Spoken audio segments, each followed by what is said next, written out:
Welcome to the Banker Lamp. Please enjoy the video. In this video, I will show you how to make elderflower tincture, a wonderful way to preserve the plant's beneficial properties. This simple process allows you to capture the essence of elderflowers for various uses. First, you'll need to gather fresh elderflower blossoms, ideally from an area free of chemicals. Next, select a high-proof alcohol, like 80-proof vodka or brandy, which acts as an excellent solvent. Finally, gently shake your elderflowers to remove any small insects before proceeding to the next step.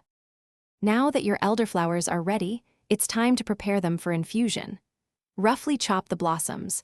This helps to increase their surface area, allowing for better extraction of their beneficial compounds.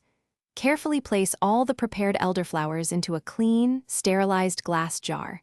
Then, pour your chosen high-proof alcohol over the elderflowers, ensuring they are completely submerged. Finally, seal the jar tightly to prevent any evaporation of the alcohol during the infusion period. With your elderflowers and alcohol combined, the infusion process begins. Store the sealed jar in a cool, dark place, away from direct sunlight, for a period of 2 to 4 weeks. This allows ample time for the elderflower's properties to transfer into the alcohol. Remember to gently shake the jar every few days. This helps to agitate the mixture and ensures a more thorough extraction. You'll notice the liquid gradually changing color as the essence infuses. After the infusion period, it's time for the final steps. Carefully strain the liquid through a fine mesh sieve or several layers of cheesecloth into a clean bowl.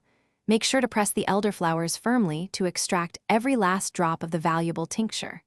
Once strained, transfer the finished liquid into dark glass dropper bottles.